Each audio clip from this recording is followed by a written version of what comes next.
बात आज की चैनल के कार्यक्रम आर पार में मैं सुरेंद्र चतुर्वेदी आपका स्वागत करता हूं। ईआरसीपी का नाम मोदी के नाम से, द्रौपदी देवी के नाम से या फिर वसुंधरा जी के नाम से। नेता प्रतिपक्ष जूली ने विधानसभा में उठाया सवाल तो उठा बवाल। महारानी वसुंधरा हलवा नहीं जिसे दिल्ली चटकारे लेकर चट कर जाए। कम से कम राजस्थान विधानसभा में तो यही लग रहा है। नेता प्रतिपक्ष टीकाराम जूली ने भरी विधानसभा में ईआरसीपी की योजना पर चुटकी लेते हुए इसका नाम वसुंधरा के नाम से घोषित करने का प्रस्ताव रख दिया।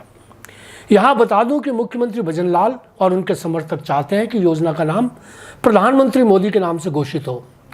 पिछले कुछ दिनों से इस योजना के नाम को लेकर हवा में कई नाम तैर रहे हैं। सबसे प्रमुख नाम मोदी जी का ही है। नेता प्रतिपक्ष जूली ने विधानसभा में मोदी का नाम योजना से जोड़ने का विरोध किया और कहा कि क्योंकि इस योजना से प्रभावित होने वाला पूरा क्षेत्र दलित व पिछड़ा वर्ग है, आदिवासी लोग इस योजना में सर्वाधिक लाभान्वित होंगे, इसलिए योजना को राष्ट्रपति द्रौपदी से जोड़ा जाना चाहिए। इसी के साथ उन्होंने यह भी कहा कि ईआरसीपी योजना क्योंकि मोदी जी ने शुरू नहीं करवाई थी बल्कि तत्कालीन मुख्यमंत्री वसुंधरा जी के कार्यकाल में शुरू हुई थी, इसलिए इसका पूरा श्रेय उनको मिलना चाहिए। विपक्षी दल द्वारा भाजपा नेता को यूं प्रस्तावित करना वाकई महत्वपूर्ण हो जाता है। इससे जाहिर होता है कि वसुंधरा का नाम न केवल भाजपा में बल्कि अन्य दलों के नेताओं के लिए भी अलग स्थान रखता है। ईआरसीपी योजना का नाम तय है कि मोदी जी के नाम से ही घोषित कर दिया जाएगा। टीकाराम जी का कोई टीका टिप्पणी कोई अर्थ नहीं रखती, मगर संदेश तो दिल्ली के लिए देती ही है। जिस समय जूली ने वसुंधरा का नाम प्रस्तावित किया उस समय मुख्यमंत्री भजनलाल का चेहरा देखने लायक था। भाव मुद्रा से जाहिर हो रहा था कि उनका जायका खराब हो चुका है। मित्रों, कल भी मैंने बताया था कि वसुंधरा भले ही दिल्ली की आखिरी पसंद हो मगर मजबूरी पहली है।